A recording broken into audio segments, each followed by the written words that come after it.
Hello students, welcome back to my channel. तो पूरी उम्मीद करती हूँ कि आप सबको मेरा समझाया हुआ जितने भी मैंने क्वेश्चंस आपको समझाए हैं, जितने भी कंसेप्ट आपके साथ क्लियर किए हैं, आपको अच्छे से समझ में आ रहे होंगे।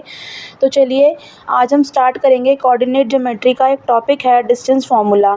जैसे कि आप सबको पता है कि सीबीएसई ने सारा सिलेबस चेंज कर दिया है।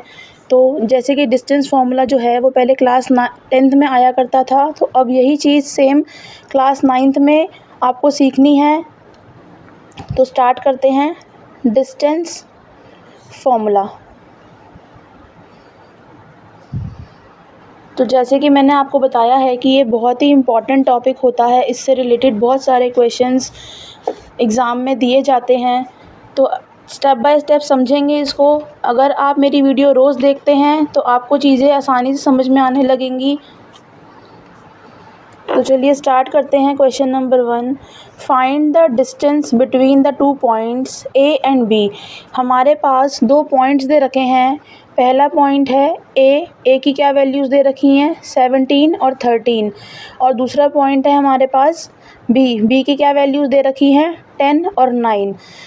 तो डिस्टेंस फार्मूला में वैल्यू कैसे पुट करते हैं ये मैं आपको समझाऊंगी। तो ये 7 और 13 है, तो 7 को हम क्या लिखेंगे x1 और 13 को लिखेंगे y1, ऐसे ही x2 और y2। तो ये हमने पॉइंट्स को नाम दे दिए। अब हमें सिर्फ इतना करना है कि इन्हीं पॉइंट्स को हमें फॉर्मूले में पुट करना है।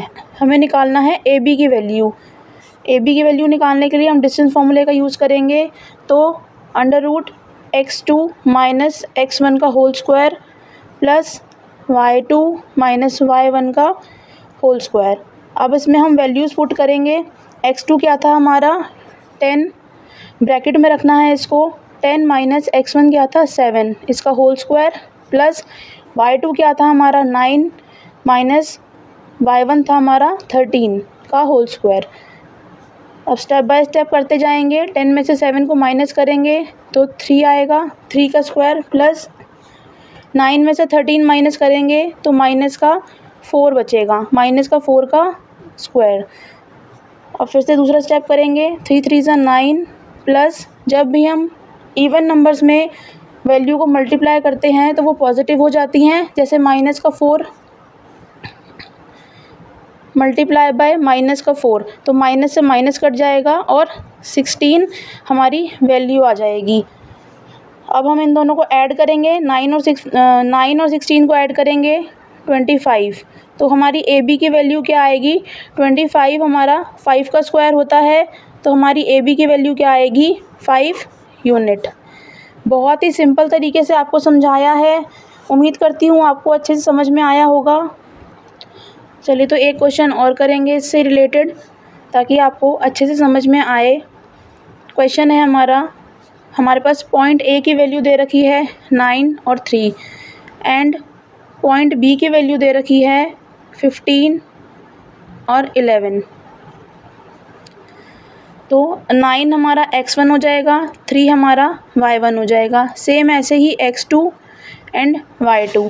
अगेन हमने जैसे ऊपर वाले क्वेश्चन में किया था, हमें ए बी की वैल्यू ही निकालनी है। इसमें अल्फ़ाबेट आप कोई भी ले सकते हो, ए बी या आप पी क्यू ले सकते हो, जो आपका मन करे उस तरीके का आप अल्फ़ाबेट ले सकते हो जो आपको क्वेश्चन में गिवन हो। ठीक है, अब हम इसमें फॉर्मूला में पुट करेंगे इन वैल्यूज़ को। तो x2 माइनस x1 का whole square plus y2 minus y1 का होल स्क्वायर। वैल्यूज़ पुट करेंगे। x2 क्या है हमारे पास 15 माइनस x1 है 9, इसका होल स्क्वायर कर देंगे। y2 है हमारे पास 11 माइनस y1 है हमारे पास 3, इसका होल स्क्वायर। अब 15 में से 9 को माइनस करेंगे तो 6 बचता है, 6 का स्क्वायर प्लस 11 में से 3 को माइनस करेंगे तो क्या बचेगा हमारे पास 8 का स्क्वायर इज इक्वल्स टू, फिर से 6 6 ज़ा 36 प्लस 8 8 ज़ा 64। अब इन दोनों को ऐड करेंगे तो 100 होता है। 100 किसका स्क्वायर होता है, तो ए बी की तो ए बी की क्या वैल्यू आ जाएगी 10 यूनिट्स, क्योंकि 100 जो है वो 10 का स्क्वायर होता है। उम्मीद करती हूँ आपको डिस्टेंस फार्मूला अच्छे से समझ में आया होगा। अगर आपको वीडियो अच्छी लगती है, आपको चीज़ें समझ में आती हैं, तो लाइक करें, सब्सक्राइब करें और कमेंट करके बताएं कि आपको क्वेश्चंस कितने अच्छे से समझ में आ रहे हैं।